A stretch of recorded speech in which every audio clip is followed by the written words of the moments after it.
시민 여러분 안녕하십니까? 한 주간의 POBS 뉴스를 전해드리겠습니다. 첫 소식입니다.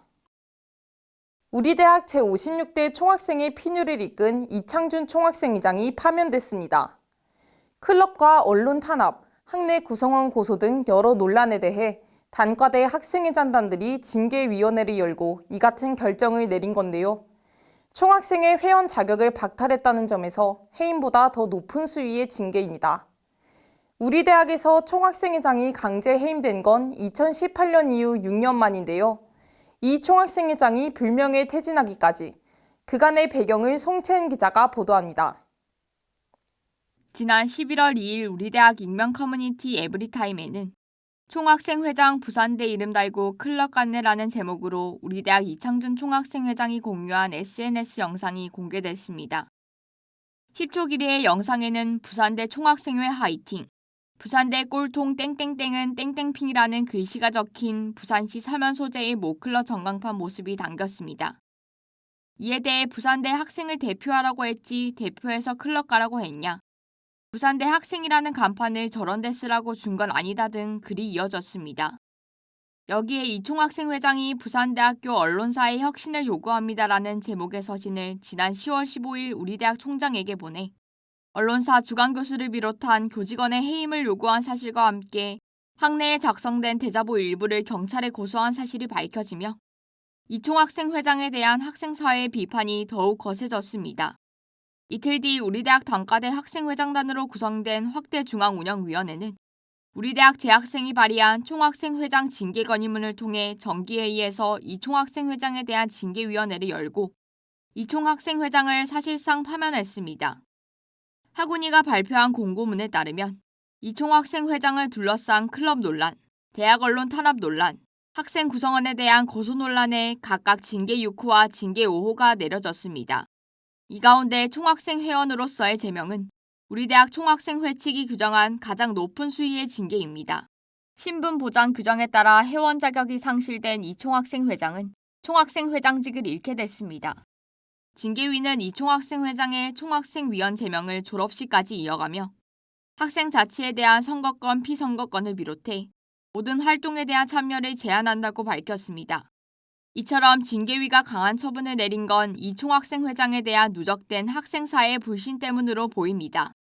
징계위가 열리기 하루 전 학운위에 따르면 157명의 대의원 가운데 90여 명이 이 총학생회장에 대한 해임안 발의에 동의했습니다.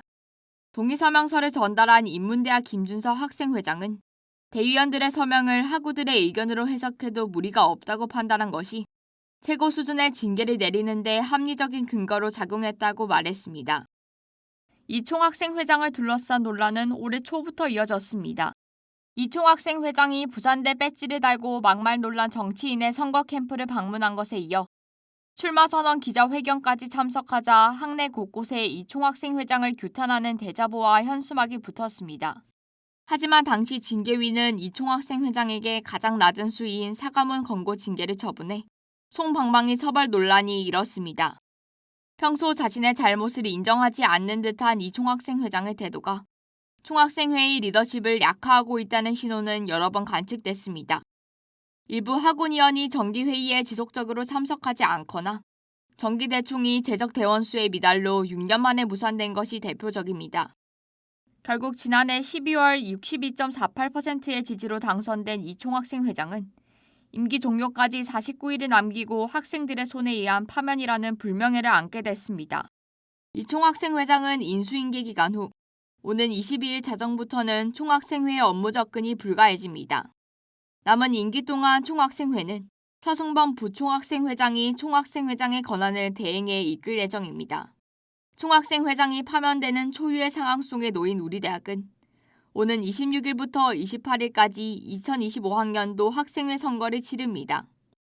학생회 선거 후보자들의 선거 유세는 12일부터 본격화됩니다. POBS 뉴스 송채은입니다. 부산을 대표하는 상권 중 하나인 부산대학로 상권이 신체기를 극복하고 활력을 되찾기 위한 발판을 마련했습니다. 부산대학로 상인 180여 명이 모인 부산대 상가 총연합회가 창립한 건데요. 지자체와 대학교 관계자들도 참석하며 부산대학로 활성화에 힘을 보태 기대감을 높였습니다. 그 현장을 서영채 기자가 다녀왔습니다. 건물 곳곳에 임대 현수막이 붙었습니다. 아예 건물이 통째로 빈 곳도 있습니다. 골목에 들어가면 폐점한 가게가 문을 연 가게보다 훨씬 많습니다. 한때 부산의 핵심 상권으로 불렸던 부산대학교 앞에 있는 부산대학로는 최근 4곳 중 한 곳이 폐업한 공실료를 보이며 침체한 모습을 보입니다. 각종 미디어에서도 부산대학로의 드리운 위기를 지적하고 지자체 차원의 해법 마련이 필요하다는 목소리가 끊이질 않았습니다. 장기간 침체한 부산대학로를 되살리기 위해 부산대 앞 상인들이 나섰습니다. 기존의 상권별로 분산됐던 부산대학로 상인회를 하나로 뭉친 부산대 상가총연합회를 결성한 겁니다. 지난 11월 6일 부산대 인근에서 열린 창립 총회 및 발대식에는 180여 명의 상인들과 지자체, 대학교 관계자들이 참석해 상권 회복을 위한 열의를 보였습니다. 머지않은 시간 부산대 상권이 다시 활기를 찾아 대학가의 젊은 기운이 넘쳐나고 금정구의 경제가 활성화되는 단초를 상권 살리기로 시작해 주셨으면 합니다. 부산대 상가총연합회가 전국 대학가의 모범 사례가 될 만큼 크게 번창하시고 발전하시기를 기원합니다. 이들은 최근 부산금정구청이 부산대학로 대상으로 추진 중인 자율상권 활성화 사업에 힘을 보태고 있습니다. 이 사업은 2022년 제정된 지역상권법에 따라 상인과 주민이 상권 운영을 주도하고 정부와 지자체가 지원하는 것을 뜻합니다. 구청은 상인들과 원활히 소통해 사업 추진의 속도를 가할 예정입니다. 저희들이 지금 용역을 주고 있거든요. 이제 활성화 방안을 마련하려면 그 상권 현황이나 실태 조사, 그다음에 상권 역량 분석을 해서 구역이 지정되고 나면 이제 전체적인 활성화 방안을 마련해서 이제 공모 신청을 하는 거죠. 부산시 심의를 거쳐 부산대학로가 자율상권구역으로 최종 지정되면 임대료 인상 제한, 온누리 상품권 가맹점 등록, 부설주차장 설치 특례 등 다양한 공적 지원이 가능합니다. 대학가를 자주 오가는 학생들 사이에서도 상권 활성화에 대한 기대감이 큽니다. 공실률이 좀 줄면 이제 학생들의 이제 선택의 폭이 좀 더 늘 수 있지 않을까 해서 더 먹을 수 있는 곳이 많아진다던가 아니면 높은 임대료와 유동인구 감소로 활기를 잃은 부산대학로 상권이 과거의 명성을 되찾을 돌파구를 마련할 수 있을지 귀추가 주목됩니다. PUBS 뉴스 서영채입니다. 우리 대학 박물관은 1955년 준공된 건물로 우리 대학 건물 가운데 역사가 가장 긴데요. 한국전쟁 당시에는 국보 피난처 역할도 수행해 국가적인 측면에서도 중요한 곳입니다. 낡은 시설과 부족한 공간으로 제 역할을 하기 힘들었던 박물관이 최근 2년간의 리모델링 공사를 거쳐 새롭게 개관했습니다. 재개관을 맞이한 박물관을 이현수 기자가 다녀왔습니다. 2년간 꺼져 있던 전시장의 불이 마침내 다시 켜졌습니다. 새롭게 단장을 마친 박물관 내부를 둘러보던 사람들은 그간의 낡은 조명에서 벗어나 제빛을 찾고 자신의 이야기를 들려주는 유물을 마주했습니다. 생각보다 많은 것들이 전시가 돼 있었던 점이 좋았던 것 같고 시설들이 되게 잘 돼 있고 그래서 공강 시간에 그냥 한번 둘러보기 되게 좋은 것 같아요. 지난 10월 28일 우리 대학 박물관이 2년간의 내부 공사를 마치고 재개관했습니다. 최신 전시시설이 도입되고 2곳에 불과하던 전시실은 3곳으로 늘었습니다. 박물관의 1층에는 기획전시실이, 2층에는 상설전시실이 마련됐습니다. 박물관의 유물들은 새 조명과 관람이 용이한 저반사 유리 속에 전시됐습니다.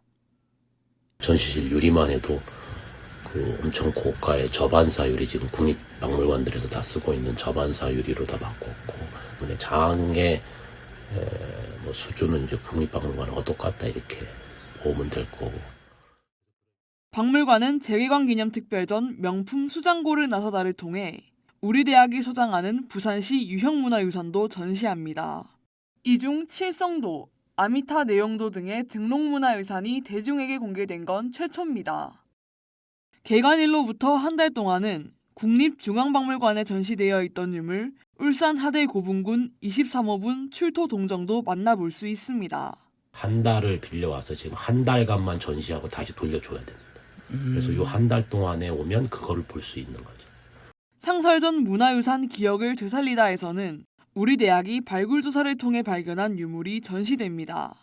선사시대부터 사만시대에 이르는 주요 발굴 매장 문화유산과 함께 가야의 재발견과 역사의 복원을 위한 학술적 성과들이 관객을 만나고 있습니다. 한편 박물관의 별관도 하반기 개관을 목표로 재단장합니다. 기존의 수장고로 쓰이던 별관을 문찬재라는 이름의 문화공간으로 탈바꿈하는 겁니다. 지난 5월에는 박물관 일대 부지가 새 단장을 하며 부산 캠퍼스를 오가는 학생들과 시민들의 눈길을 끌었습니다. 이제 내부까지 단장을 마친 박물관이 지역사회 속에 깊이 자리매김할 준비를 하고 있습니다. PUBS 뉴스 이현수입니다. 우리 대학 여자농구부가 4년 만에 2024 KUSF 대학농구 U리그 챔피언 자리에 올랐습니다. 여자농구부는 지난 11월 4일 우리 대학 경암체육관에서 열린 플레이오프 결승전에서 단국대를 62대 50으로 꺾으며 정규리그에 이어 승리를 차지했습니다. 결승전에서 MVP로 선정된 고은채 선수는 코치님과 팀원들 덕분에 값진 결과를 얻었다며 감사의 뜻을 전했습니다. 마약 및 중독 예방연합 동아리인 답콕이 부산대 지부를 출범했습니다. 이들은 지난 11월 1일 우리 대학 운죽정에서 발대식과 1차 세미나를 열고 부산 지역 청년과 청소년을 대상으로 마약 예방 교육에 나서는 등 다양한 활동 계획을 발표했습니다. 지난 11월 1일과 2일 이틀간 우리 대학 창업지원단과 부산교육대학교 교육특화본부가 공동 주최한 PNU, BNU의 글로벌 에듀테크 창업 캠프가 부산 해운대구의 한 호텔에서 열렸습니다. 우리 대학과 부산교대 학생들은 에듀테크 창업을 위한 마케팅 아이디어를 공유하며 창업에 대해 다양한 의견을 나눴습니다. 이번 행사를 통해 두 대학은 에듀테크 시장 진출과 교류 확대에 대한 기대를 밝혔습니다. 이상으로 PUBS 뉴스를 마치겠습니다. 시청해주신 효원인 여러분 감사합니다.